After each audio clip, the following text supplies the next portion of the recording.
ನಮಸ್ಕಾರ. ಅಭಿನಯ ಚತುರ ನೀನಾಸಂ ಸತೀಶ್ ಅವರು ಕನ್ನಡ ಚಿತ್ರರಂಗ ಕ್ಷಮಿಸಿ ಚಿತ್ರರಂಗ ಅಲ್ಲ, ಕನ್ನಡ ಚಿತ್ರೋದ್ಯಮ, ಕನ್ನಡ ಫಿಲ್ಮ್ ಇಂಡಸ್ಟ್ರಿ ಅಂತ ಕರೀತಾರಲ್ವಾ, ಫಿಲ್ಮ್ ಇಂಡಸ್ಟ್ರಿ ಆಗಿದೆ, ಫಿಲ್ಮ್ ಇಂಡಸ್ಟ್ರಿ ಈಗಿದೆ. ಕರ್ನಾಟಕ ಚಲನಚಿತ್ರ ವಾಣಿಜ್ಯ ಮಂಡಳಿ, ಕಮರ್ಷಿಯಲ್ ನೋಡಿ, ವಾಣಿಜ್ಯ ಅಂತಂದರೆ ಕಮರ್ಷಿಯಲ್, ನಿಮಗೆ ಗೊತ್ತೇ ಇದೆ. ಸೊ ಇಷ್ಟೆಲ್ಲ ಇದೆ. ಸೊ ಫಿಲ್ಮ್ ಚಿತ್ರೋದ್ಯಮ ಅಂತ ಕರೀತಾರೆ, ಫಿಲ್ಮ್ ಇಂಡಸ್ಟ್ರಿ ಅಂತ. ಅಂತಹ ಒಂದು ಚಿತ್ರೋದ್ಯಮದ ನಿರ್ಮಾಪಕರ ಬಗ್ಗೆ ನಮ್ಮ ಅಭಿನಯ ಚತುರ ನೀನಾಸಂ ಸತೀಶ್ ಒಂದು ಹೇಳಿಕೆ ಕೊಟ್ಟರು. ಅವರ ಅಯೋಗ್ಯ 2 ಸಿನಿಮಾದ ಒಂದು ವೇದಿಕೆ ಕಾರ್ಯಕ್ರಮದಲ್ಲಿ ಆ ಹೇಳಿಕೆ ಇಷ್ಟೇ: ನಿರ್ಮಾಪಕರಿಗೆ, ಸಿನಿಮಾಗೆ ದುಡ್ಡು ಹಾಕುವ ನಿರ್ಮಾಪಕರಿಗೆ ಶಿಕ್ಷಣ ಇರಬೇಕು ಅಂತ ಒಂದು ಹೇಳಿಕೆ ಕೊಟ್ಬಿಟ್ರು. ಅದು ನಿರ್ಮಾಪಕರ ವಲಯದಲ್ಲಿ ನಿರ್ಮಾಪಕರ ಸಂಘಕ್ಕೆ ತುಂಬ ನೋವಾಯ್ತಂತೆ, ಹರ್ಟ್ ಆಯ್ತಂತೆ. ಅವರು ಸತೀಶ್ ಅವ್ರನ್ನ ಕರೆಸಿ ಕ್ಷಮೆ ಕೇಳಿಸೋಂಥ ಪ್ರಯತ್ನ ಎಲ್ಲ ಮಾಡಿದ್ರು. ನೀನಾಸಂ ಸತೀಶ್ ಕ್ಷಮೆ ಕೇಳಿದ್ರೆ ಇಲ್ವಾ ನಂಗೆ ಗೊತ್ತಿಲ್ಲ, ಅದೇನಾಯಿತು ಅಂತ ನೀವು ಯಾರನ್ನ ಕಮೆಂಟ್ ಹಾಕಿ ಸತೀಶ್ ಅವರೇ ಹೇಳಿ. ಆದರೆ ಎಲ್ಲಕ್ಕಿಂತ ಬಹಳ ಮುಖ್ಯವಾಗಿ ನಾನು ಈಗ ನಿಮ್ಮ ಜೊತೆಗೆ ಹಂಚ್ಕೋಬೇಕಾಗಿರೋಂಥ ವಿಚಾರನೇ ನೀನಾಸಂ ಸತೀಶ್ ಹೇಳಿದ್ದು ಸರಿನಾ ತಪ್ಪಾ ಅಂತನ್ನೋ ವಿಚಾರ. ನೋಡಿ, ನಾನು ಓದಿದ್ದು ಕಾಮರ್ಸ್, ನಾನು MCom ಗ್ರ್ಯಾಜುಯೇಟು, ಗೊತ್ತಾಗ್ತಿದೆಯಾ? ಸೊ ಒಂದು ಕಾಮರ್ಸ್ ಸಬ್ಜೆಕ್ಟಲ್ಲಿ, ಅದು MCom ಇರಲಿ, MBA ಇರಲಿ, ಇವನ್ ಚಾರ್ಟ್ ಅಕೌಂಟೆಂಟ್ ಇರಲಿ, ಅಥವಾ ಯಾರೇ ಇವನ್ BCom ಅಲ್ಲೂ ಬರುತ್ತೆ. ಅದರಲ್ಲೆಲ್ಲ ತಮ್ಮಲ್ಲಿ ಬಹಳ ಜನಕ್ಕೆ ಗೊತ್ತಿರುತ್ತೆ, ಒಂದು ಉದ್ಯಮ, ಒಂದು ಇಂಡಸ್ಟ್ರಿ ಅಂತ ಒಂದು ಕಟ್ಟಿದರೆ ಅಥವಾ ಒಂದು ಉದ್ಯಮಕ್ಕೆ ಪ್ರವೇಶ ಪಡೆದ್ರೆ ಒಬ್ಬ ಹಣ ಹೂಡುವಂತಹ ವ್ಯಕ್ತಿ, ಇನ್ವೆಸ್ಟರು, ಅದು ಗಂಡಾಗಲಿ ಹೆಣ್ಣಾಗಲಿ, ಆ ವ್ಯವಸ್ಥೆ ಬಗ್ಗೆ, ಆ ಒಂದು ವಿಭಾಗದ ಬಗ್ಗೆ, ಆ ದುಡ್ಡು ಹಾಕ್ತಿರುವ ಆ ಇಂಡಸ್ಟ್ರಿ ಬಗ್ಗೆ ಸಂಪೂರ್ಣವಾಗಿ ತಿಳ್ಕೊಂಡು, ಸಂಪೂರ್ಣವಾಗಿ ಅಲ್ಲದೆ ಇದ್ರೂ ಒಂದು ಮಾಹಿತಿ ತೊಗೊಂಡು, ಅಲ್ಲಿ ತಯಾರಾಗ್ತಿರೋ ಪದಾರ್ಥ ಯಾವುದು, ಅದು ಜನರಿಗೆ ಇಷ್ಟ ಆಗುತ್ತಾ ಇಲ್ವಾ, ಟ್ರೆಂಡ್ ಏನಿದೆ ಇತ್ಯಾದಿ ಎಲ್ಲ ಅರ್ಥ ಮಾಡಿಕೊಂಡು ಆಮೇಲೆ ಮಾರುಕಟ್ಟೆಗೆ ಬಾ. ಆಗ ನಿನ್ನ ಹಣ ಹೆಚ್ಚು ಪೋಲಾಗೋದಿಲ್ಲ. ಆ ಹಣ ಅಂದರೆ ರಿಸ್ಕ್, ದುಡ್ಡು ಪೂರ್ತಿ ಕಳೆದುಕೊಳ್ಳುವ ರಿಸ್ಕ್ ಕಡಿಮೆ ಇರುತ್ತೆ ಅಂತ ನಮ್ಮ ಮ್ಯಾನೇಜ್ಮೆಂಟ್ ಪಾಠ ಹೇಳುತ್ತೆ. ಉದಾಹರಣೆಗೆ ನಮ್ಮಲ್ಲಿ SWOT ಅನಾಲಿಸಿಸ್ ಅಂತ ಒಂದಿದೆ, SWOT, SWOT ಅನಾಲಿಸಿಸ್ ಅಂತ. SWOT ಅಂದರೆ strength, weakness, opportunity and threat ಅಂತ. ಎಷ್ಟು ಚೆನ್ನಾಗಿದೆ ನೋಡಿ, SWOT ಅನಾಲಿಸಿಸ್ ಅಂತ. Strength, weakness, opportunity and threat. Strength, ಆ ಒಂದು ಉದ್ಯಮಕ್ಕೆ ನೀನು ಹಣ ಹುಡ್ತಾ ಇದೆಯಲ್ಲ, ಆ ಉದ್ಯಮದ ಅಥವಾ ಪದಾರ್ಥದ ತಾಕತ್ತೇನು, ಸ್ಟ್ರೆಂತ್ ಏನು, ವೀಕ್ನೆಸ್, ದೌರ್ಬಲ್ಯ ಏನಿರ್ಬೋದು, ಅದರ ಆಪರ್ಚುನಿಟಿ, ಅದರ ಮುಂದಿನ ಅವಕಾಶಗಳೇನೇನೋ, ಮತ್ತು ಥ್ರೆಟ್, ಅದಕ್ಕಿರ್ಬೋದಂಥ ಅಪಾಯಗಳೇನೇನೋ, ಇದನ್ನೆಲ್ಲ ನೀನು ಸ್ಟಡಿ ಮಾಡು, ಆಗ ಹಣ ಹೂಡು ಅಂತ ಒಂದು ಇಂಡಸ್ಟ್ರಿಯ ಮೂಲಭೂತ ನಿಯಮ ರೇ. ತುಂಬ ಮೂಲಭೂತ ನಿಯಮ ಇದು. ನಮಗೆ ಮ್ಯಾನೇಜ್ಮೆಂಟ್ ಥಿಯರಿನಲ್ಲಿ ಹೇಳ್ಕೊಡ್ತಾರೆ. ಇದನ್ನು ಮಾಡು, ಆಮೇಲೆ ಇಂಡಸ್ಟ್ರಿಗೆ ಬಾ. ಯಾವುದೇ ಇಂಡಸ್ಟ್ರಿ, ಅದು ನೀವು ಟಾಟಾ ಸ್ಟೀಲ್ ಕಟ್ಟಿ ಅಥವಾ ರೋಡೊಂದು ಪೆಟ್ಟಿ ಅಂಗಡಿ ಇಟ್ಕೊಳ್ಳಿ, ವಾಟ್ ಎವರ್ ಇಟ್ ಇಸ್, ಅಥವಾ ನೀವು ಒಂದು 100 ಕೋಟಿ ರೂಪಾಯಿ ಹಾಕಿ ಸಿನಿಮಾನಾರು ತೆಗೀರಿ, ಬರೀ 5 ಲಕ್ಷ ರೂಪಾಯಿ ಖರ್ಚು ಮಾಡಿ ಒಂದು ಮೊಬೈಲಲ್ಲಿ ಒಂದು ಪಿಕ್ಚರ್ ಅಂತ ತೆಗೀರಿ, ವಾಟ್ ಎವರ್ ಇಟ್ ಇಸ್, ನೀನು ಹಣ ಹೂಡ್ತಾ ಇದೀಯ ಅಂತಂದರೆ ಇದಿಷ್ಟನ್ನು ಸ್ಟಡಿ ಮಾಡು ಅಂತ ಆ ಒಂದು ಉದ್ಯಮದ ಮೂಲಭೂತ ಪಾಠ ನಮ್ಗೆ ಹೇಳ್ಕೊಡ್ತಾರೆ. ಗೊತ್ತಾಗ್ತಿದೆಯಾ? ಇದು ಇರೋಂಥದ್ದು. ಹಾಗಾಗಿ ಒಂದು ಉದ್ಯಮ ಅಂತ ಹೆಸರಿಟ್ಟ ಮೇಲೆ ಆ ಉದ್ಯಮದ ಬಗ್ಗೆ ಸಂಪೂರ್ಣ ತಿಳ್ಕೊ ಅಂತ ಹೇಳಿ ಮ್ಯಾನೇಜ್ಮೆಂಟ್ನಲ್ಲೇ ಇರೋ ಕಾರಣಕ್ಕೆ ಸತೀಶ್ ಅವರು ಒಂದು ಮಾತು ಹೇಳಿಬಿಟ್ರು, ಉದ್ಯಮದಲ್ಲಿರುವಂಥ ನಿರ್ಮಾಪಕರು ಶಿಕ್ಷಣ ಇರಬೇಕು ಅಂತ. ಆಮೇಲೆ ಅದಕ್ಕೊಂದು ಸ್ಪಷ್ಟೀಕರಣ, ಒಂದು ಕ್ಲಾರಿಫಿಕೇಶನ್ ಕೂಡ ಕೊಟ್ಟರು. ನಾನು ಹೇಳಿದ್ದು ಇವ್ರಿಗೆ MBA, MCom, MA, BA, PhD ಇಂಥವು ಮಾಡ್ಕೊಂಬನ್ನಿ ಅಂತ ನಾನು ಹೇಳಿಲ್ಲ ಸ್ವಾಮಿ. ನಾನು ಹೇಳಿದ್ದಿಷ್ಟೇ, ಇವರಿಗೆ ಅವರು ಹಣ ಹುಡ್ತಿರೋ ಕ್ಷೇತ್ರ ಇದೆಯಲ್ಲ, ಸಿನಿಮಾ ಲೋಕ, ಅದರಲ್ಲಿ ಸ್ಕ್ರಿಪ್ಟ್ ಅಂದರೆ ಏನು, ಚಿತ್ರಕಥೆ ಅಂದರೆ ಏನು, ನಟನಟಿಯರನ್ನು ಸೂಟ್ ಆಗೋ ನಟಿಯರನ್ನು ಹಾಕ್ಕೊಳ್ಳೋದು ಹೇಗೆ, ಆಮೇಲೆ ಅದು ಲೊಕೇಶನ್ನು, ಅದಕ್ಕೆ ಸೂಟ್ ಆಗದಿರೋ ಲೊಕೇಶನ್ ನಿರ್ದೇಶಕ ಏನಾದರೂ ಅವ್ನು ಹುಚ್ಚತನದಿಂದ ಹಾಕಿದರೆ ಅದನ್ನು ಕಂಟ್ರೋಲ್ ಮಾಡೋದು ಹೇಗೆ, ಪ್ರೊಡಕ್ಷನ್ ಕಂಟ್ರೋಲ್ ಮಾಡೋದು ಹೇಗೆ, ಡಿಸ್ಟ್ರಿಬ್ಯೂಷನ್ ನೆಟ್ವರ್ಕ್ ಹೇಗೆ, ಆಮೇಲೆ ಮಾರ್ಕೆಟ್ ಟ್ರೆಂಡ್ ಏನು, ಇಂಥವು ತಿಳ್ಕೊಂಡ್ರೆ ಒಳ್ಳೆಯದು, ಆ ಶಿಕ್ಷಣ ಇರಬೇಕು ಅವ್ರಿಗೆ ಅಂತ ನಾನು ಹೇಳಿದೆ ಅಂತ ನೀನಾಸಂ ಸತೀಶ್ ಹೇಳಿದ್ರು. ನೀನಾಸಂ ಸತೀಶ್ ಹೇಳಿದ್ದು ಅದನ್ನೇ ನಮ್ಮ ಮ್ಯಾನೇಜ್ಮೆಂಟ್ ಪಾಠದಲ್ಲಿ ಇರೋದು ಅದೇ, strength, weakness, opportunity, threat, SWOT analysis ಮಾಡು ಅಂತ. ನಾನು ಈಗಲೂ ಹೇಳ್ತಾ ಇದ್ದೀನಿ, ನಿರ್ಮಾಪಕರಿಗೆ MA, MCom, MBA ನಂತರ ಓದ್ಕೊಂಡು ಬಂದಿರಲಿ ಅಂತ ನಾನು ಕೂಡ ಹೇಳ್ತಾ ಇಲ್ಲ. ಆದರೆ ಈ ಒಂದು ಇಂಡಸ್ಟ್ರಿಗೆ ಇಷ್ಟು ನಿಯಮ ಇರಬೇಕು ಅಂತ ನಮ್ಮ ಮ್ಯಾನೇಜ್ಮೆಂಟ್ ಪಾಠ ಹೇಳುತ್ತೆ. ಈಗ ಸ್ವಲ್ಪ ಹಿಂದಕ್ಕೆ ಹೋಗೋಣಂತೆ ಬನ್ನಿ.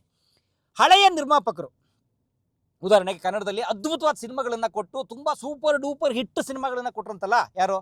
ನಮ್ಮ KCN ಗೌಡರು, of course, and even KCN Chandrashekar, KCN Mohan. ಇನ್ನೂ ನಾವು ಯೋಚನೆ ಮಾಡಬೇಕು ಅಂತಂದರೆ ನಮ್ಮ KCN ಗೌಡರಾದ ನಂತರ ವೀರಸ್ವಾಮಿ ಅವರು, ರವಿಚಂದ್ರನ್ ಅವ್ರು ತಂದರೆ ವೀರಸ್ವಾಮಿ ಅವರು, ಆಮೇಲೆ ಡಾಕ್ಟರ್ ಪಾರ್ವತಮ್ಮ ರಾಜ್ಕುಮಾರ್ ಅವರು. ಎಂಥ ಅದ್ಭುತವಾದ ಸಿನಿಮಾಗಳನ್ನು ಮಾಡಿದ್ರು ಅವರು ಆ ಕಾಲದಲ್ಲಿ. ಸೊ ಅವರು ಕೂಡ ಅದ್ಭುತವಾದ ಸಿನಿಮಾಗಳನ್ನು ಮಾಡಿದ್ರು, ಕೆಲವು ಕಡೆ ನಷ್ಟ ಕೂಡ ಅನುಭವಿಸಿದ್ದಾರೆ, ಇದನ್ನು ಅಂಡರ್ಲೈನ್ ಮಾಡ್ಕೊಳ್ಳಿ. ಆದರೆ ಅವರ ಬಹುಪಾಲು ಹೆಚ್ಚಿನ ಸಿನಿಮಾಗಳು ಗೆಲುವಿನ ಗ್ರಾಫಲ್ಲಿದೆ. ಅಂದರೆ ಕೊನೆಗೆ ಯಾವುದೋ ಒಂದೇ ಒಂದು ಸಿನಿಮಾನೋ 2 ಸಿನಿಮಾನೋ ಮಾಡಿ ಮನೆ ಮಠ ಎಲ್ಲ ಮಾರ್ಕೊಂಡು, ಸಾಲಾಗಿಲ್ಲ ಮಾರ್ಕೊಂಡು, ಯಾರ ಕೈಗೂ ಸಿಗದೆ, ಫೋನೆಲ್ಲ ಸ್ವಿಚ್ ಆಫ್ ಮಾಡ್ಕೊಂಡು, ಬಡ್ಡಿ ಕಟ್ಟಕ್ಕಾಗದೆ, ಎಲ್ಲ ಹರಾಜಾಗಿ, ಮನೆ ಬಿಟ್ಟು ಓಡೋಗಿ, ಊರು ಬಿಟ್ಟು, ದೇಶ ಬಿಟ್ಟು ಹೋಗೋಂಥ ಕೆಲಸ ಅಂತೂ ಯಾರಿಗೂ ಆಗಿಲ್ಲ. ಹೌದಾ ಅಲ್ವಾ? ಹಾಗಾಗಿ ಅವರ ಸ್ಟ್ರಾಟಜಿ ಏನಿತ್ತು, ಅವ್ರಿಗೆ ಯಾವ ಶಿಕ್ಷಣ ಇತ್ತು, ವೀರಸ್ವಾಮಿ ಅವ್ರಿಗೆ ಯಾವ ಶಿಕ್ಷಣ ಇತ್ತು, KCN ಗೌಡ್ರಿಗೆ ಯಾವ ಶಿಕ್ಷಣ ಇತ್ತು, ಡಾಕ್ಟರ್ ಪಾರ್ವತಮ್ಮ ರಾಜ್ಕುಮಾರ್ ಅವ್ರಿಗೆ ಯಾವ ಶಿಕ್ಷಣ ಇತ್ತು, ಅಂದರೆ ಅವರು ಹಣ ಹೂಡುತ್ತಿದ್ದಂತಹ ಆ ಕ್ಷೇತ್ರದ ಪ್ರತಿಯೊಂದು ವಿಭಾಗದ ಮೂಲಭೂತ ಅಂಶ ಅವ್ರಿಗೆ ಗೊತ್ತಿತ್ತು. ಯಾವುದು? ಉದಾಹರಣೆಗೆ ವೀರಸ್ವಾಮಿ ಅವ್ರಿಗೆ ಬರ್ತೀನಿ. ವೀರಸ್ವಾಮಿಯವರು ನೋಡಿ ಎಷ್ಟು ಅದ್ಭುತವಾದ ಸಿನಿಮಾಗಳು. ನಾಗರಾಹು ವಿಷ್ಣುವರ್ಧನ್ ಸರ್ ಅವರ super duper hit cinema. Vishnuvardhan ಅವ್ರಿಗೆ ವಿಷ್ಣುವರ್ಧನ್ ಅಂತ ದೊಡ್ಡ ಹೆಸರು ತಂದುಕೊಟ್ಟ ನಾಗರಾಹು ಸಿನಿಮಾ ಪ್ರೊಡ್ಯೂಸರು, ದೊಡ್ಡ ಹಿಟ್ಟು. ಆ್ಯಂಡ್ ನಮ್ಮ KCN ಗೌಡ್ರು ಶರಪಂಜರ ಎಂಥ ದೊಡ್ಡ ಹಿಟ್ಟು, ಪುಟ್ಟಣ್ಣವ್ರ ಸಿನಿಮಾ. ಮತ್ತು ನಮ್ಮ KCN ಗೌಡ್ರೆ ನಿರ್ಮಾಣ ಮಾಡಿದಂಥ ಸಿನಿಮಾ ಯಾವುದು ಕಸ್ತೂರಿ ನಿವಾಸ. ಮತ್ತು ನಮ್ಮ KCN ಗೌಡ್ರ ಇನ್ನೊಂದು ಸಿನಿಮಾ ರೀ, ನಮ್ಮ ಬಂಗಾರದ ಪಂಜರ, ಅಣ್ಣವ್ರ ಬಂಗಾರದ ಪಂಜರ. ಎಷ್ಟು ಒಳ್ಳೊಳ್ಳೆ ಸಿನಿಮಾಗಳು ಅಲ್ವೇ, ಏನು ಸೂಪರ್ ಡೂಪರ್ ಹಿಟ್ ಸಿನಿಮಾ, ದುಡ್ಡು ತಂದುಕೊಟ್ಟಂತಹ ಸಿನಿಮಾ, ಹೆಸರು ತಂದುಕೊಟ್ಟಂಥ ಸಿನಿಮಾಗಳು. ಆದರೆ ಅವರು ಮೂಲ ಸಿನಿಮಾದವರಲ್ಲ. ಈಗ ವೀರಸ್ವಾಮಿಯವರು ಮೂಲ ಸಿನಿಮಾದವರಲ್ಲ, ಅವರು ಬೇರೆ ವೃತ್ತಿ ಮಾಡ್ತಿದ್ದಂಥವ್ರು. ಇಲ್ಲಿಗೆ ಬೆಂಗಳೂರಿಗೆ ಗಾಂಧಿನಗರಕ್ಕೆ ಬಂದ ನಂತರ ಅವರು ಈ ಸಿನಿಮಾ ಪೋಸ್ಟರ್ ಹಚ್ತಿರ್ತಾರಲ್ಲ, ಅಲ್ಲಿಂದ ತಮ್ಮ ವೃತ್ತಿ ಶುರು ಮಾಡಿ ಅವರು ಮತ್ತು ಗಂಗಪ್ಪನವರು ಅವ್ರ ಸ್ನೇಹಿತರು, ಇವ್ರ ಜೊತೆ ಬಿಸ್ನೆಸ್ ಪಾರ್ಟ್ನರ್ ಆಗಿದ್ರು ಗಂಗಪ್ಪನವರು ವೀರಸ್ವಾಮಿಯವ್ರ ಜೊತೆಗೆ. ಪೋಸ್ಟರ್ಗಳನ್ನು ಹಚ್ತಾ ಸಿನಿಮಾದ ಮೂಲಭೂತ ಅಂಶಗಳನ್ನು ಅರ್ಥ ಮಾಡಿಕೊಂಡು ತಿಳ್ಕೊಂಡು ಆನಂತರ ನಿಧಾನಕ್ಕೆ ಸಣ್ಣ ಸಣ್ಣ ಸಿನಿಮಾಗಳ ಡಿಸ್ಟ್ರಿಬ್ಯೂಷನ್ ಮಾಡ್ತಾ, ಅದು ಡಿಸ್ಟ್ರಿಬ್ಯೂಷನ್ ಮಾಡೋ ಯಾವುದ್ಯಾವುದು ಆ ಸಿನಿಮಾ ಹೇಗಿದೆ ಏನು ಎತ್ತ ಅನಾಲಿಸಿಸ್ ಮಾಡಿ, ಜನರಿಗೆ ಇದು ಇಷ್ಟ ಆಗುತ್ತೋ ಇಲ್ವೋ ಅಂತ ಅನಾಲಿಸಿಸ್ ಮಾಡಿ, ಇದ್ರ ನಿಜಕ್ಕೂ ಏನಿದೆ ಅಂತ ಅನಾಲಿಸಿಸ್ ಮಾಡಿ, ನಾನು ಹಾಕ್ತಿರೋ ಹಣ ಇದಕ್ಕೆ ಹೊಂದುತ್ತಾ ಇಲ್ಲೋ ಅನಾಲಿಸಿಸ್ ಮಾಡಿ ಡಿಸ್ಟ್ರಿಬ್ಯೂಷನ್ ತೊಗೊಂಡು ಅದನ್ನು ಗೆಲ್ಲಿಸ್ತಾ ನಿಧಾನವಾಗಿ ಒಳ್ಳೊಳ್ಳೆ ಕಥೆಗಳನ್ನು ಆರಿಸಿ, ಒಳ್ಳೊಳ್ಳೆ ನಟನಟಿಯರನ್ನ ಆರಿಸಿ, ತುಂಬ ಟೈಟ್ ಸ್ಕೆಡ್ಯೂಲಲ್ಲಿ ಸಿನಿಮಾಗಳನ್ನು ಮಾಡುವಂಥ ನಿರ್ದೇಶಕರನ್ನ ಆರಿಸಿ ತುಂಬ ಅದ್ಭುತವಾಗಿ ಸಿನಿಮಾ ಮಾಡ್ತಿದ್ರು ವೀರಸ್ವಾಮಿಯವರು. ನಾನಿನ್ನ ಮರೆಯಲಾರೆ. ಎಂಥ ಅದ್ಭುತವಾದ ಸಿನಿಮಾ ಅಲ್ವಾ, ಎಂಥ ಅದ್ಭುತವಾದ ಸಿನಿಮಾಗಳನ್ನ ವೀರಸ್ವಾಮಿಯವರು ಕೊಟ್ಟರು. ಚಕ್ರವ್ಯೂಹ, ನಮ್ಮ ಅಂಬರೀಷ್ ಅವ್ರ ಸಿನಿಮಾ ಚಕ್ರವ್ಯೂಹ, ದೊಡ್ಡ ಹಿಟ್ಟು. ಚಕ್ರವ್ಯೂಹ ವೀರಸ್ವಾಮಿಯವ್ರ ಪ್ರೊಡಕ್ಷನ್ನು ಹೇಗೆ ಮಾಡಿದರು ಅಲ್ವೇ. 30 ದಿವಸ 35 ದಿವಸ ದಾಟ್ತಿರಲಿಲ್ಲ ಆ ಸಿನಿಮಾಗಳ ಶೂಟಿಂಗ್ ದಿನ, ಇನ್ಕ್ಲೂಡಿಂಗ್ ಫೈಟು ಸಾಂಗು. ಒಂದು KCN ಗೌಡ್ರು, ಅವರು ಜವಳಿ ಉದ್ಯಮಿ, ದೊಡ್ಡಬಳ್ಳಾಪುರದವರು ಗೌಡ್ರು.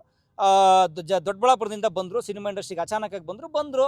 ಅವರು ಕೂಡ ಡಿಸ್ಟ್ರಿಬ್ಯೂಷನ್, ಪ್ರೊಡಕ್ಷನ್ ಹೀಗೆ ಬರ್ತಾ ಒಳ್ಳೊಳ್ಳೆ ಕಥೆಗಳನ್ನು, ಚಿತ್ರಕಥೆಗಳನ್ನು, ನಟನಟಿಯರನ್ನು, ತುಂಬ ಟೈಟ್ ಬಜೆಟಲ್ಲಿ ಸಿನಿಮಾ ಮಾಡುವಂತಹ, ಜನರಿಗೆ ಇಷ್ಟವಾಗುವಂಥ ಕಥೆಗಳನ್ನು ಈ ಥರದನ್ನ ಆರಿಸಿ ಅದನ್ನು ಡಿಸ್ಟ್ರಿಬ್ಯೂಟ್ ಮಾಡೋದು ಹೇಗೆ ಅಂತೆಲ್ಲ ಮಾಡಿ ಸಿನಿಮಾಗಳನ್ನು ಮಾಡಿದ್ರು ಯಾರು, KCN ಗೌಡ್ರು. ಪಾರ್ವತಮ್ಮನವ್ರಿಗಂತೂ ಸಿನಿಮಾ ಕರತಲಾಮಕ. ಯಾಕೆ ಹೇಳಿ, ಅಣ್ಣವರ ಸಿನಿಮಾ ಇಂಡಸ್ಟ್ರಿಗೆ ಬಂದು ಅನೇಕ ಸೋಲು ಗೆಲುವುಗಳನ್ನು ಕಂಡು ಒಂದು ಮಟ್ಟಿಗೆ ಬಂದ ನಂತರ ಅವ್ರಿಗೆ ಗೊತ್ತಾಗಿತ್ತು ಎಲ್ಲಿ ಸೋಲ್ತೀವಿ, ಏನಾಗುತ್ತೆ ಅಂತ. ಪಾರ್ವತಮ್ಮನವರು ನಿಧಾನಕ್ಕೆ ಮೊದಲು ಬಂದಿದ್ದು ಡಿಸ್ಟ್ರಿಬ್ಯೂಷನ್ಗೆ, ಅಂದರೆ ವಿತರಣೆಗೆ. ಹುಬ್ಳಿಲಿ ಆಫೀಸ್ ಮಾಡಿದರು, ಬೆಂಗಳೂರಿನಲ್ಲಿ ಆಫೀಸ್ ಮಾಡಿದರು. ಆನಂತರ ಸಿನಿಮಾ ನಿರ್ಮಾಣಕ್ಕೆ ಬಂದರು, ಸಿನಿಮಾ ನಿರ್ಮಾಣ ಮಾಡ್ತಾ ಬಂದರು. ಜನರ ಮನಸ್ಸಿಗೆ ಹತ್ತಿರ ಆಗುವಂಥ ಕಥೆಗಳು ಆರಿಸ್ತಾ ಬಂದರು. ಜೊತೆಗೆ ತಾವೇ ಪಾರ್ವತಮ್ಮನವರು ಸ್ವತಃ ಕೂತ್ಕೊಂಡು ತಾವೇ ಕಥೆಗಳನ್ನು, ಕಾದಂಬರಿಗಳನ್ನು ಓದಿ, ಇದು ನನ್ನ ಗಂಡನಿಗೆ ಸೂಟ್ ಆಗುತ್ತೆ, ಇದು ನನ್ನ ಮಗನಿಗೆ ಸೂಟ್ ಆಗುತ್ತೆ ಅಂತ ಹೇಳಿ ನಿಭಾಯಿಸ್ತಿದ್ದಂತಹ ತಾಕತ್ತಿದ್ದಂಥ ಗಟ್ಟಿಗಿತ್ತಿ ನಿಜವಾದ ಇಂಡಸ್ಟ್ರಿ ಕಟ್ಟಿದ ಮಹಾಮಾತೆ ಯಾರು ಅಂದರೆ ಪಾರ್ವತಮ್ಮ ರಾಜ್ಕುಮಾರ್. ಉದಾಹರಣೆಗೆ ಹಾಲು ಜೇನು ಸಿನಿಮಾ ಅಣ್ಣವ್ರ ಸೂಪರ್ ಡೂಪರ್ ಹಿಟ್ ಸಿನಿಮಾ. ಎಂಥ ಹಾಡು, ಸಂಗೀತಂ ಶ್ರೀನಿವಾಸ್ ಅವರ ನಿರ್ದೇಶನ, ಅದ್ಭುತವಾದ ಸಿನಿಮಾ ಬಿಡಿ. ಆ ಸಿನಿಮಾದ ಅದು ಕಾದಂಬರಿ ಆಧಾರಿತ. ಆ ಕಾದಂಬರಿಯ ಹಕ್ಕನ್ನು ಅನಂತ್ನಾಗ್ ಅವ್ರಿಗೆ ಸಿನಿಮಾ ಮಾಡಬೇಕು, ಅದೇ ಹಾಲು ಜೇನು ಅಂತ ಹೇಳಿ. ಆ ಸಿನಿಮಾ ಹಕ್ಕು ಆಲ್ರೆಡಿ ಅವ್ರಿಗೆ ಹೋಗಿರುತ್ತೆ, ಬೇರೆ ನಿರ್ಮಾಪಕರಿಗೆ. ಅನಂತ್ನಾಗ್ ಅವ್ರ ಹೀರೋ. ಪಾರ್ವತಮ್ಮನವ್ರು ಹೋಗಿ ರಿಕ್ವೆಸ್ಟ್ ಮಾಡಿ ಆ ರೈಟ್ಸ್ಗೋಸ್ಕರ 1 ಲಕ್ಷ ರೂಪಾಯಿ, ಆ ಕಾಲಕ್ಕೆ 70-80ರ ದಶಕದಲ್ಲಿ 1 ಲಕ್ಷ ರೂಪಾಯಿ ಹೆಚ್ಚಿಗೆ ಕೊಟ್ಟು ಆ ಸಿನಿಮಾದ ಹಕ್ಕನ್ನು ತಂದು, ಇದು ನಮ್ಗೆ ಯಜಮಾನ್ರಿಗೆ ಸೂಟ್ ಆಗುತ್ತೆ ಅಂತ ಸಿನಿಮಾ ಮಾಡೋದ. ನಿಜವಾದ ಒಂದು ಸಿನಿಮಾ ಇಂಡಸ್ಟ್ರಿಯ ಗ್ರಿಪ್ ಇದ್ದಂತಹ, ಒಂದು ಜನರ ಪಲ್ಸ್ ಅಥವಾ ಜನರ ಟೇಸ್ಟ್ ಗೊತ್ತಿದ್ದಂತಹ ನಿರ್ಮಾಪಕರು ನಮ್ಮ ಪಾರ್ವತಮ್ಮ ರಾಜ್ಕುಮಾರ್. ನಿಮ್ಗೆ ಗೊತ್ತೆ ಆಲೋಚನೆ ಇತಿಹಾಸ, ಸೂಪರ್ ಡೂಪರ್ ಹಿಟ್ ಬಿಡಿ. ಈ ಥರದ ಒಬ್ಬ ವ್ಯಕ್ತಿತ್ವ ನಿರ್ಮಾಪಕರು ಅಂದರೆ ಸಿನಿಮಾದ ಶಿಕ್ಷಣ ಇದ್ದಂತಹ ನಿರ್ಮಾಪಕಿ ನಮ್ಮ ಪಾರ್ವತಮ್ಮ ರಾಜ್ಕುಮಾರ್ ಅವರು. ಹೇಗಿದೆ. ಮತ್ತು KCN ಗೌಡ್ರ ವಿಚಾರಕ್ಕೆ ಬರ್ತೀನಿ ನಿಮಗೆ. KCN ಗೌಡರು ಮಗ KCN ಚಂದ್ರಶೇಖರ್ ಎಂಥ ದೊಡ್ಡ ನಿರ್ಮಾಪಕರು. ಅಂತ ಅಂಬರೀಷ್ ಅವ್ರಿಗೆ ಇನ್ನೊಂದು ದೊಡ್ಡ ಹೆಸರು ಕೊಟ್ಟ ಸಿನಿಮಾ ಅಂಥ ಸಿನಿಮಾದ ನಿರ್ಮಾಪಕರು.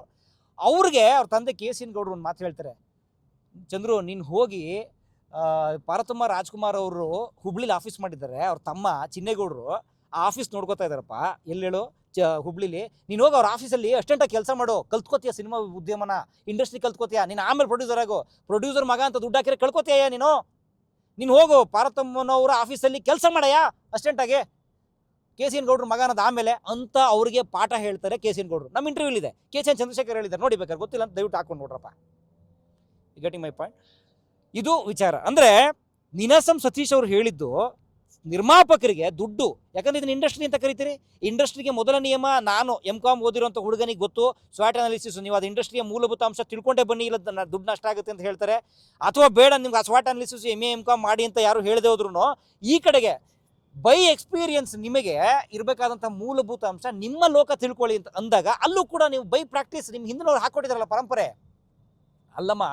ಅಲ್ಲಮ್ಮ ಪ್ರಭುಗಳು ಒಂದು ಮಾತು ಹೇಳ್ತಾರೆ, ಹಿಂದಣ ಹೆಜ್ಜೆ ನರಿಯದೆ ಮುಂದಣ ಹೆಜ್ಜೆ ನೀಡೋಕ್ಕಾಗಲ್ಲ ಅಂತ. ಅಲ್ಲಮ್ಮ ಪ್ರಭು ವಚನ. ಅಂದರೆ ಹಿಂದಣ ಹೆಜ್ಜೆ, ನಮ್ಮ ಹಿಂದಿನವ್ರು ಏನೇನು ಹೆಜ್ಜೆ ಇಟ್ಟಿದ್ದಾರೆ ಅಂತ ನಮಗೆ ಗೊತ್ತಾಗದೆ ಹೋದರೆ ನಾವು ಮುಂದೆ ಹೆಜ್ಜೆ ಇಡೋಕ್ಕಾಗಲ್ಲ ಅಂತ. ನೋಡಿ, ನಾನು ನಿಮ್ಗೆ ಹೇಳ್ತಾ ಇದ್ದೀನಿ ಹಿಂದಿನವ್ರು ಏನೇನು ಹೆಜ್ಜೆ ಇಟ್ಟರು ಅಂತ. ಹೋಗಿ ಆ ಹೆಜ್ಜೆಗಳನ್ನ ಸ್ಟಡಿ ಮಾಡಿ ಇಡೀ ಮುಂದಕ್ಕೆ ಹೆಜ್ಜೆನ. ಎಂಥ ಸುಸಂದರ್ಭ, ಎಂಥ ಅದ್ಭುತವಾದ ಸಂದರ್ಭ ಒದಗಿ ಬಂದಿತ್ತು, ಎಂಥ ಅದೇನೋ ಒಂಥರ ಕೂಡು ಬಂದಿತ್ತು ಇದು ಅಂತಂದರೆ, ಈಗ ಕೂತ್ಕೊಂಡು ಕನ್ನಡ ಚಿತ್ರರಂಗದಲ್ಲಿ ಆಗ್ತಿರುವಂತಹ, ಚಿತ್ರೋದ್ಯಮದಲ್ಲಿ ಆಗ್ತಿರುವಂಥ ನಷ್ಟ, ಸಾಲು ಸಾಲು ಸೋಲುಗಳು, ಇವುಗಳ ಬಗ್ಗೆ ಕೂತು ಆರೋಗ್ಯಕರವಾಗಿ ಚರ್ಚೆ ಮಾಡಿ, ಒಂದು ಆತ್ಮವಿಮರ್ಶೆ ಮಾಡಿ, ನನ್ನ ತಪ್ಪಿದೆಯಾ ನಿನ್ನ ತಪ್ಪಿದೆಯಾ ಅಂತ ಪರಾಮರ್ಶೆ ಮಾಡುವಂಥ ಕಾಲ ಬಂದಿತ್ತು. ಆದರೆ ನಮ್ಮಲ್ಲಿ ಏನಾಗ್ತಿದೆ, ಕರೆಸಿ ನೀವು ಅದು ನೋಡಿ, ಆ ಕ್ಷಮೆ ಕೇಳಿಸ್ಬೇಕು ಅಂತ ಕರೆಸಿ ಕೂರಿಸಿರುವಂತಹ ಆ ಇಂಟರ್ವ್ಯೂ ನೋಡಿ ನೀವು, ಅಲ್ಲಿ ಬರೀ ಗದ್ದಲ ಇದೆ ಹೊರತು ಅಲ್ಲಿನ ಮಾತುಕತೆ ವಾದಕ್ಕೇನು ಅವಕಾಶವೇ ಇಲ್ಲ. ಅಲ್ಲಿ ಬರೀ ಬಹುಶಃ ವಿತಂಡವಾದಕ್ಕೆ ಭಯಂಕರ ಅವಕಾಶ ಇತ್ತು. ಪ್ರಶ್ನವ್ರು ಪ್ರಶ್ನೆ ಕೇಳ್ತಿದ್ದಾರೆ, ಆ ಪ್ರಶ್ನೆಗೆ ಉತ್ತರ ನಾನು ಯಾಕ್ರೆ ಬಂದಿರೋದಿಲ್ಲ ರೇ ನೀವು ಕೂತ್ಕೊಳ್ರಿ ಅಂತ ದಾರ್ಷ್ಟ್ಯದ ಈ ಮಾತುಗಳ ನಿರ್ಮಾಪಕರು. ಅಂದರೆ ನಿರ್ಮಾಪಕರು ಹಣ ಹೂಡ್ತಾರೆ ಅಂದರೆ ಯಾರು ಏನು ಬೇಕಾದ್ರೂ ಮಾತಾಡ್ಬೋದು ಅಂತಲಾ? ಬೇಡವಾ ಶಿಕ್ಷಣ? ಬೇಕಾ ಬೇಡವಾ ನನಗೆ ಗೊತ್ತಿಲ್ಲಪ್ಪ. ನಾನು ಚಿಕ್ಕ ಹುಡುಗ, ಈ ಪರಂ ಒಬ್ಬ ಪಾಮರ, ಐ ಡೋಂಟ್ ನೋ ಎನಿಥಿಂಗ್. ನಿಮಗೆ ಗೊತ್ತಲ್ವಾ? ಮಾಡಿ ಒಳ್ಳೆ ಕಥೆ ಆರಿಸಿ. ಯಾಕ್ರೆ ಇವತ್ತು KD ಸಿನಿಮಾ ಎಷ್ಟು ವರ್ಷ ಶೂಟ್ ಮಾಡಿದ್ರಪ್ಪ ಹೇಳಿ? ಎಷ್ಟು ವರ್ಷ ಶೂಟ್ ಮಾಡಿದ್ರೆ KD ಸಿನಿಮಾ? 2 ವರ್ಷ. ಪ್ರೇಮ್ಸ್ ಹೇಳಿ, ಪ್ರೇಮ್ಸ್ 2 ವರ್ಷ ಮಾಡಿದ್ರಾ? 3 ವರ್ಷ ಮಾಡಿದ್ರಾ? ಯಾಕೆ ಅದನ್ನು 6 ತಿಂಗಳಲ್ಲಿ ಮಾಡೋಕ್ಕಾಗ್ತಿಲ್ಲ? ಯಾಕೆ ಹಳಬರು ಆಪರೇಷನ್ ಡೈಮಂಡ್ ರಾಕೆಟ್ ಅಣ್ಣವ್ರ ಸಿನಿಮಾ ಯಾಕೆ 30 ದಿನದಲ್ಲಿ ಮುಗಿತಾಯಿತ್ತು? ಆಪರೇಷನ್ ಡೈಮಂಡ್ ರಾಕೆಟ್ ಶಂಕರ್ ಗುರು ಯಾಕ್ರಿ 40 ದಿವಸದಲ್ಲಿ ಮುಗೀತು? ಕಸ್ತೂರಿ ನಿವಾಸ 30 ದಿವಸದಲ್ಲಿ ಹೆಂಗೆ ಮುಗೀತು? ಬೇಡ ರೀ, ಬಬ್ರು ವಾಹನ ರೀ ಅಣ್ಣವ್ರು ಡಬಲ್ ಆ್ಯಕ್ಟಿಂಗು. ಈ ಕಡೆ ಬಂದರೆ ಬಬ್ರು ವಾಹನ, ಆ ಕಡೆ ನಿಂತರೆ ಅರ್ಜುನ. ಏನು ರಣರಂಗದ ಸೀನ್, ಅವ್ರು CG ಇಲ್ಲ, ಗ್ರಾಫಿಕ್ಸ್ ಇಲ್ಲ, ಕ್ಯಾಮ್ರಾದಲ್ಲೇ ಡಬಲ್ ಆ್ಯಕ್ಟಿಂಗ್ ತೆಗಿಬೇಕಾಯ್ತು. Madhusudan sir, Srikanth sir, hats off ನಿಮಗೆ. ಅವರು ಕ್ಯಾಮ್ರಾಮನ್ಸು ಈ ಡಬಲ್ ಆ್ಯಕ್ಟಿಂಗ್ ತೆಗೆದ್ರಲ್ಲಿ ಪಂಟ್ರವರು ಹೆಂಗೆ ಮಾಡಿದ್ರು ಬಬ್ರು ವಾಹನ ಸಿನಿಮಾ? ಮೊಘಲ್ ಅಜಮ್ ಮೊನ್ನೆ ನೋಡ್ತಾ ಇದ್ದೆ ಒಂದು ಕ್ಲಿಪ್ಪು. ಮೊಘಲ್ ಅಜಮ್ ಆ ವಾರ್ ಸೀನು 8,000 ಜನ ಜೂನಿಯರ್ಸ್ನ ಇಟ್ಕೊಂಡವರು ಆ ವಾರ್ ಸೀನ್ ಶೂಟ್ ಮಾಡಿದ್ದಾರೆ. ಇಡೀ ಸಿನಿಮಾ ಶೂಟ್ ಮಾಡೋದು ಭಾಳ ಕಡಿಮೆ ದಿವಸದಲ್ಲಿ. ಹೆಂಗೆ ಮಾಡಿದರು? ಯಾಕೆ ಇವತ್ತು ಒಂದೊಂದು ಸಿನಿಮಾ 3 ವರ್ಷ 4 ವರ್ಷ ಎಳಿತಾ ಇದೆ? ಯಾರ ಈಗೋಗೆ, ಯಾರ ಲಾಭಕ್ಕೆ? ಬರೀ ನಿರ್ಮಾಪಕರದಲ್ಲ, ಈ ಸಂದರ್ಭದಲ್ಲಿ ನಿರ್ಮಾಪಕರು ಭಾಳ ಒಳ್ಳೆ ಪ್ರಶ್ನೆ ಕೇಳೋಕ್ಕೆ ಅವಕಾಶ ಇತ್ತು. ಏನು ಅವಕಾಶ ಇತ್ತು? ಏನೋ ನಾವು ನಿರ್ಮಾಪಕರು ಸಿನಿಮಾ ಎಜುಕೇಷನ್ನು ಇಲ್ಲ ಅಂತ ಒಪ್ಕೋತೀವೋ ಇಲ್ಲೋ ಸೆಕೆಂಡ್ರಿ. ಆದರೆ ನಟರಿಗೂ ಕೂಡ ಡಾಕ್ಟರ್ ರಾಜ್ಕುಮಾರ್ ಕಾಲದಲ್ಲಿದ್ದ ಬದ್ಧತೆ, ವಿಷ್ಣು ಸರ್ ಕಾಲದಲ್ಲಿದ್ದ ಬದ್ಧತೆ, ಅಂಬರೀಷ್ ಅವ್ರ ಕಾಲದಲ್ಲಿದ್ದ ಬದ್ಧತೆ ಕೂಡ ಇದೆಯಾ? ಬರ್ತೀರ ಸರಿಯಾಗಿ ಸೆಟ್ಟಿಗೆ? ಇವತ್ತು ನಿಮ್ಮ ಡಿಮ್ಯಾಂಡ್ಸ್ ಏನೇನೋ? ಚಪಾತಿ ತೆಗೆದು ಮಕ್ಕಕ್ಕೆ ಬಿಸಾಕೋದು, ಅಥವಾ ಈ ಪಲ್ಯ ಚೆನ್ನಾಗಿಲ್ಲ ಅಲ್ಲಿ ತರಿಸಿ, ಅಲ್ಲೇ ಊಟ ತರಿಸಿ.